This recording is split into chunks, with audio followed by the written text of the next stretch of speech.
ஜேஷ்ட மாத மாஹாத்மியம் என்றழைக்கப்படும் ஆனி மாத மாஹாத்மியத்தின் 15ஆம் அத்தியாயமான 15ஆம் நாள் கதை இனிதே துவங்குகிறது. ஸ்கந்தன் கூறினார், ரிஷி முனிவர்களே, கபில முனிவர் சகர மன்னனிடமும் ரிஷிகளிடம் அவர்கள் யார், எங்கிருந்து வந்தார்கள், வருகைக்கான காரணம் என்ன என்று வினவினார்.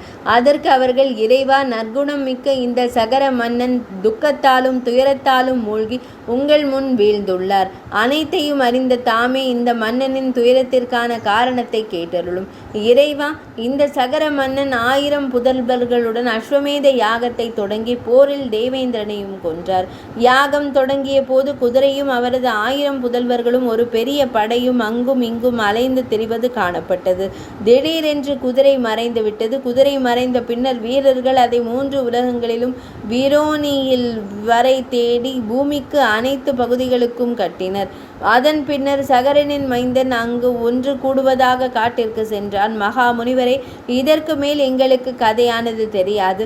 அவர்களின் வார்த்தைகளை செவிமடுத்த கபில முனிவர் தியானத்தின் மூலம் எல்லா செய்திகளையும் அறிந்து, ரிஷி முனிவர்கள், இந்த செயலை ரகசியமாக செய்தவன் தேவேந்திரன். யாகத்தின் குதிரையை என்னுடன் கட்டிவிட்டு அவனே தன் கிராமத்திற்கு சென்றான். சகரனின் மைந்தன், ராஜதந்திரி மற்றும் குதிரையின் காவலர் ஆகியோர் என்னை திருடன் என்று எண்ணி என்னை கட்டி போட்டு அடிக்கத் தொடங்கினர். அதன் பின்னர் சகரனின் மைந்தர்கள் முதலியோர் என் கோபத்தால் சாம்பலாகி போனார்கள்.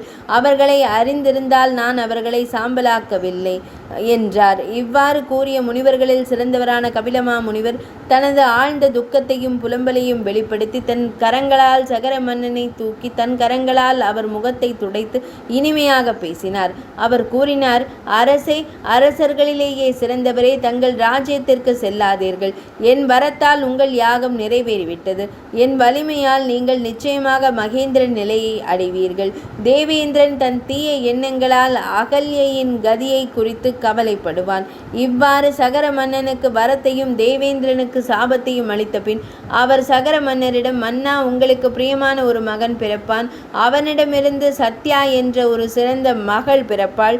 அவர்களிடமிருந்து சூரிய குலத்தின் பெருமையாகிய பகீரதன் என்று புகழ்பெற்ற வீரமும் உண்மையும் உள்ள ஒரு மகன் பிறப்பான். அவன் ஆயுதங்களிலும் போர்க்கருவிகளிலும் தேர்ச்சி பெற்றவனாகவும் நற்குணங்கள், உண்மை மற்றும் தூய நடத்தை உடையவனாகவும் இருப்பான். அவன் பூமி முழுவதையும் வென்று மிகவும் கடினமான தவத்தை செய்வான் என்று கூறினார். தங்கள் தவத்தின் மூலம் உங்கள் முன்னோர்களை காப்பாற்ற நீங்கள் விண்ணகத்திலிருந்து கங்கையை கொண்டு வருவீர்கள். அந்த தெய்வீகமான கங்கை நீரை தொடுவதால் உங்கள் மைந்தர்கள் தெய்வீக உடல்களை அடைந்து வைகுந்தத்தில் உள்ள பகவான் ஸ்ரீ மகாவிஷ்ணு ஆலயத்திற்கு உங்களுடன் வருவார்கள். கங்கை பகீரத மன்னனிடமிருந்து பிருத்விக்கு அழைத்து வரும் பெண் பாகீரதி எனும் பெயரில் புகழ் பெறுவார். மகாத்மா கபில முனிவரின் வார்த்தைகளை செவிமடுத்த சகர மன்னன் தன் பணிப்பெண்களுடன் கபில தேவரை வணங்கி மரியாதை செலுத்திய பின்னர் தன் நகரத்திற்கு திரும்பி சென்றான். மிகுந்த சிரமத்திற்கு பின்னர் ஒரு நல்ல நாளிலும் மங்களகரமான சந்தர்ப்பத்திலும் சதி சுபாகா ஒரு மகனை பெற்றெடுத்தாள். அந்த மகன் ஈடு இணையற்ற குணங்கள் நிறைந்த மற்றொரு ஜெயந்தனை போல இருந்தான். வசிஷ்ட முனிவர் வந்து மகனுக்கான பிறப்பு சடங்குகளையும் பிற சடங்குகளையும் செய்தார். அவன் பிறந்த போது மற்றவர்களுக்கு ஒரு பசுவையும் பிற தானங்களையும் அளித்து ஆடைகளையும் பணத்தையும் கொடுத்து அவர்களை மகிழ்வித்தார். 12ஆம் நாளில் அவர் குழந்தைக்கு பெயர் சூட்டும் விழாவை நடத்தி அவனுக்கு பகீரதன் என்று பெயரிட்டார். வளர்பிறையில் சந்திரனை போல அக்குழந்தை ஒவ்வொரு நாளும் வளரத் தொடங்கியது. அவனுடைய உபநயனத்திற்கான நேரம் வந்தபோது சகர மன்னன் தன் பேரனுக்கான உபநயன விழாவை முறைப்படி நடத்தினான். 16 வயதை அடைவதற்கு முன்பே அந்த இளவரசன் யானை ஏற்றம், குதிரை ஏற்றம், தேரோட்டம் உள்ளிட்ட அனைத்து கலைகளிலும் விஞ்ஞானங்களிலும் தேர்ச்சி பெற்றிருந்தான்.